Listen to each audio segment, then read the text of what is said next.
Fans మన ఇంత మంచి యాంకర్ మనకి ఇక్కడ ఉన్నారు.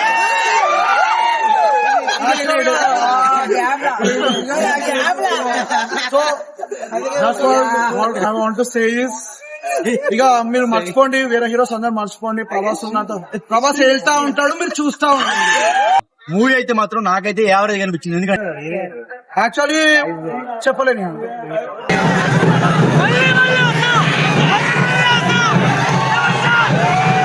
ఈ సినిమా మాత్రం మీరు ఎంత నెగిటివిటీ చేసినా, ఎంత ట్రోలింగ్ చేసినా, ప్రభాస్ ని ఎంత దింపాలనుకున్నా దింపలేరు. రాజ్ ఎప్పటికైనా రాజే.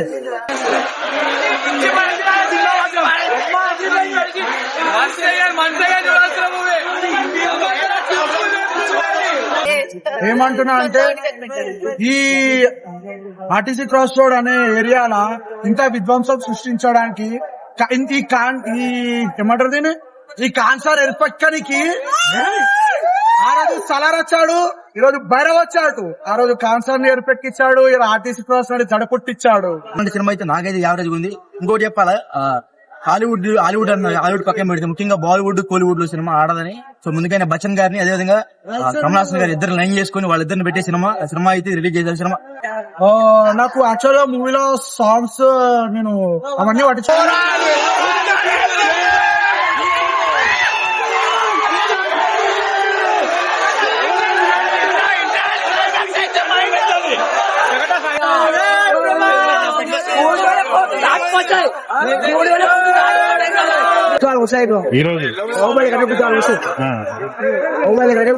రాసి పెట్టుకో, ఇదే వీడియో మీ దగ్గర పెట్టుకో. కలెక్షన్ రాకపోతే నాకు వచ్చి మాట్లాడు.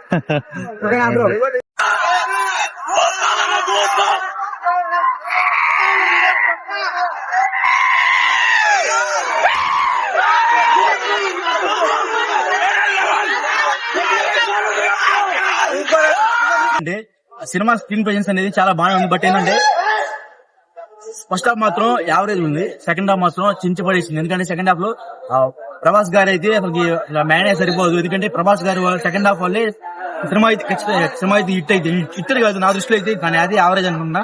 రికార్డ్స్ అవుతుందా? రికార్డ్స్ అంటే అంతేమన్నా బాహుబలి మించి అయితే వెళ్ళదు. బట్ సినిమా అయితే బాగుంది. పెట్టిన డబ్బులు జాడికెళ్ళదు. ముఖ్యంగా నేను చెప్పాల్సింది ఏంటంటే హాలీవుడ్ నుంచి వస్తుంది, అసలు దుబాయ్ వెళ్ళిపోద్ది అన్నారు. అంత సినిమా ఏం లేదు. సినిమా ఇది యావరేజ్ ఉంది, వన్ టైం వాచ్ఫుల్. సో ఇంకోటి వచ్చేసరికి స్క్రీన్ ప్రెజెన్స్ అనేది నాగేశ్వరం బాగా తీశాడు. మధ్య మధ్యలో ఈ విజయ్ దేవరకొండ, బ్రహ్మానందం, అదేవిధంగా ఆర్జీవి వీళ్ళ ఎంట్రీ అనేది కొంచెం ఎందుకు అట్రాక్టివ్ గా ఉంది జనాలకి. సో వాళ్ళిద్దరి వల్ల అటు పక్క బాలీవుడ్ లో కానీ ఇటు పక్క వచ్చేసరికి మళ్ళీ బాలీవుడ్ లో కానీ కలెక్షన్స్ అనేది ఎక్కువ వస్తాయని ఒక థాట్ తో వీళ్ళందరినీ ఒకటే సినిమాగా కలిపి ఓవరాల్ ఇండియా వైడ్ గా కలెక్షన్స్ సృష్టిద్దామని నాగేశ్వరం ప్లాన్ వేశాడు. సో ఎనీవే సినిమా అయితే బాగుంది, one time watchable. So Prabhas కి ఇది ఫెయిల్యూర్ అనుకోకూడదు. బట్ హిట్టే సినిమా అయితే యావరేజ్ నా దృష్టిలో, అది one time watch. Prabhas Prabhas Prabhas Prabhas Prabhas అంతే, only Prabhas. One man not Prabhas, boss అంతే. He's boss, one and only. Class లేదు, మాస్ లేదు, ఓన్లీ బాస్ అంతే. ఇక సినిమా వచ్చేసరికి థియేటర్కి ఎక్స్పీరియన్స్ అయితేనే బాగుంటది. ఇంట్లో కూర్చొని ఓటీటీలో చూద్దామంటే మాత్రం సినిమా అయితే అందుకే పెద్దకి ఆడియన్స్ అయితే అట్రాక్ట్ కాదు. సో ఓవరాల్ గా అయితే నాకైతే యావరేజ్ అనిపించింది. సినిమా అయితే యావరేజ్ అనిపించింది. అంటే మన కల్కిలో కాలీవుడ్ నుంచి ఒక యాక్టర్ ని, మాలీవుడ్ నుంచి, బాలీవుడ్ నుంచి, ఇంకా ఆ వుడ్ ఈ వుడ్లు ఉన్నాయి, టాలీవుడ్ కూడా ఉన్నారు. కానీ ఇవన్నీ వుడ్ల ముందు, ఇవన్నీ వుడ్లని ఒకటి చేసిన ఒకటే ఒక వుడ్, ప్రభాస్ వుడ్ అంతే.